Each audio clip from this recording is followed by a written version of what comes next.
इस तस्वीर में जो महिला दिख रही हैं, उन्होंने एक बड़ी गलती कर दी कि उन्होंने कश्मीर मसले पर सीधे जयशंकर साहब से पंगा लिया और जो नहीं कहना था वही कह दिया।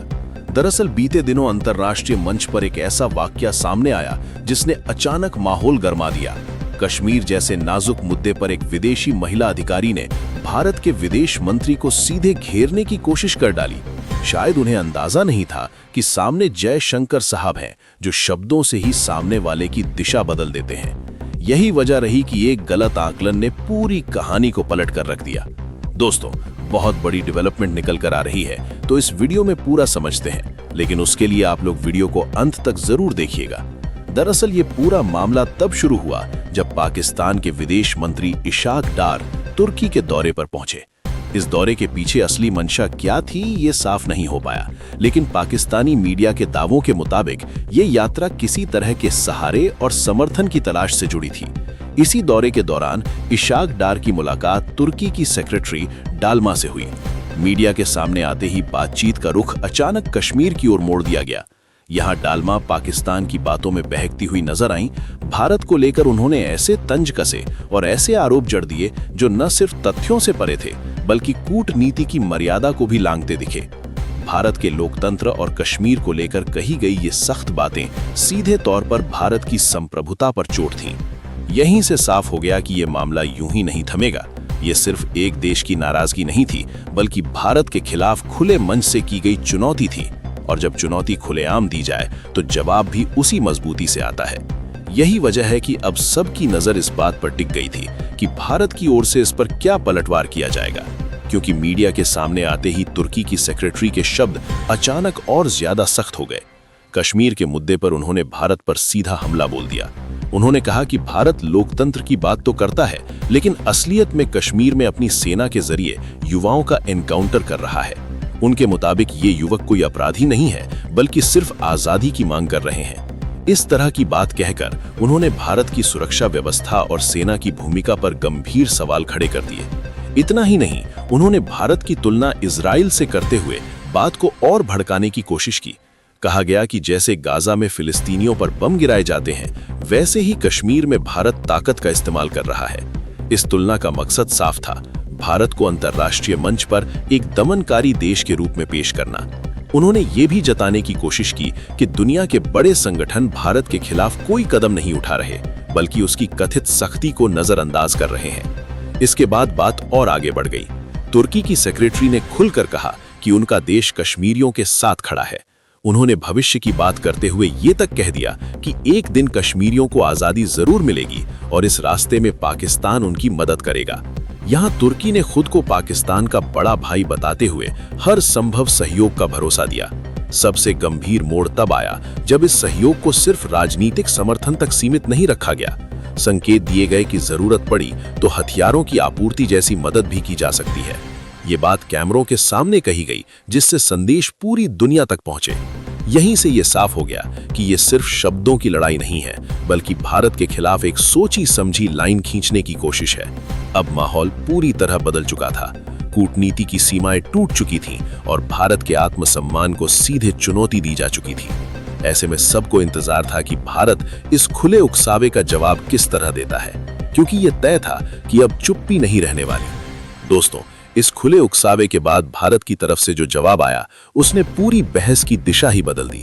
विदेश मंत्री एस जयशंकर जी ने बिना किसी भावुकता के बिल्कुल ठंडे दिमाग से बात रखी। उन्होंने साफ कहा कि जो देश आतंकी संगठनों को राजनीतिक आंदोलन बताने की कोशिश करता है, वो भारत को लोकतंत्र और मानवाधिकार का पाठ न पढ़ाए। ये बात सीधे उस सोच पर वार थी जो आतंक और राजनीति के बीच फर्क मिटाना चाहती है। जयशंकर साहब ने आगे कहा कि तुर्की को पहले अपने रिकॉर्ड पर नजर डालनी चाहिए। उन्होंने इशारा किया कि किस तरह सीरिया में सक्रिय आतंकी ठिकानों को वहां से फंड और हथियार मिलते रहे हैं। यही नेटवर्क अब मिडिल ईस्ट से निकलकर यूरोप तक फैलने की कोशिश कर रहा है। ऐसे हालात में भारत पर उंगली उठाना खुद की सच्चाई से आंख चुराने जैसा है। उन्होंने ये भी दो टूक कहा कि भारत में तुर्की से कहीं ज्यादा मुस्लिम आबादी रहती है। अगर सच में भारत में मुस्लिमों के साथ अत्याचार होता तो हालात अब तक बेकाबू हो चुके होते। लेकिन सच्चाई ये है कि भारत में हर धर्म के लोग साथ रहते हैं और देश लगातार आगे बढ़ रहा है। यही वजह है कि भारत आज दुनिया की बड़ी अर्थव्यवस्थाओं में गिना जा रहा है। जयशंकर साहब ने यह भी चेताया कि बिना पूरी जानकारी के किसी बड़े देश पर आरोप लगाना कूटनीति नहीं कहलाता, खासकर तब जब वो आरोप पाकिस्तान जैसे देश के बहकावे में आकर लगाए जाएं। उन्होंने साफ संदेश दिया कि भारत अपने आंतरिक मामलों में किसी की दखलंदाजी बर्दाश्त नहीं करेगा। कश्मीर भारत का विषय है और इस पर कोई बाहरी ताकत भाषणबाजी करे ये स्वीकार नहीं किया जाएगा। आखिर में संदेश बिल्कुल स्पष्ट था, भारत शांति और संयम में विश्वास करता है, लेकिन आत्मसम्मान से कोई समझौता नहीं करेगा। अगर कोई देश या अधिकारी सीमा पार करने की कोशिश करेगा तो जवाब भी उसी मजबूती से दिया जाएगा। यही वजह है कि इस पूरे मामले में भारत का रुख सख्त, साफ और अडिग नजर आया। इसके अलावा तुर्की की बौखलाहट हद से ज्यादा बढ़ने का एक और बड़ा कारण ये है कि भारत ने तुर्की की नाक के नीचे दम कर दिया है, जिसमें ग्रीस, साइप्रस और आर्मेनिया को भारत माध्यम की तरह इस्तेमाल कर रहा है। दरअसल इस मैप के माध्यम से आप आसानी से आर्मेनिया, अजरबैजान और तुर्की की लोकेशन को समझ सकते हैं। अब इसमें मसला ये है कि अजरान तुर्की का दोस्त है और तुर्की दिल खोलकर अजरबैजान को हथियारों की सप्लाई करके उनकी मदद करता है ताकि अजरान आर्मेनिया जैसे कमजोर देश की जमीन पर कब्जा कर ले।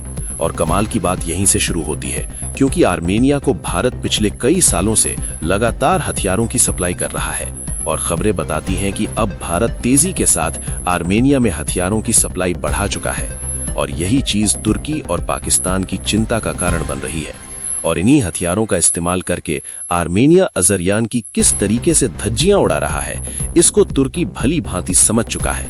और तुर्की की चिंता इस हद तक पहुंच चुकी थी कि उन्होंने कई बार अजरबैजान के साथ मिलकर भारत को धमकी भी दिया है कि भारत अपनी ताकत पर हथियारों की सप्लाई आर्मेनिया को देना बंद करे।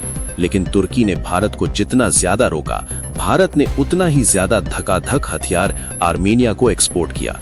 और आप देख सकते हैं कि आज भारत के लिए आर्मेनिया हथियारों का एक बड़ा एक्सपोर्ट डेस्टिनेशन बन चुका है। और बात इतने तक ही सीमित नहीं है, बल्कि जब भारत ग्रीस को अपनी S-400 जैसी क्रूज मिसाइल ऑफर कर रहा है तो तुर्की के पिछवाड़े में और ज्यादा मिर्ची लगना शुरू हो चुकी है। क्योंकि मेडिटरेनियन सी के इस मैप को ध्यान से देखा जाए तो इसमें जो लाइट ग्रीन कलर से छोटे छोटे आइलैंड दिख रहे हैं, इनमें से ज्यादातर आइलैंड या तो ग्रीस के हैं या फिर साइप्रस के, लेकिन इनमें से कोई भी आइलैंड तुर्की के नहीं है। लेकिन जबरदस्ती तुर्की इन्हें अपने कब्जे में लेना चाहता है और यही बात तुर्की को खटक रही है, क्योंकि जब तक भारत इन देशों के साथ खड़ा है तब तक तुर्की इन आइलैंड को अपने कब्जे में नहीं ले सकता। क्योंकि भारत और तुर्की के बीच की दूरी भले ही आपको इतनी ज्यादा इस मैप में देखने को मिल रही है, लेकिन उसके बावजूद भी भारत ने तुर्की के नाक के नीचे दम कर दिया है। बाकी आप लोग अपनी राय नीचे कमेंट में बताइए कि जयशंकर साहब ने तुर्की के सेक्रेटरी को मुंह तोड़ जवाब देकर सही किया या नहीं।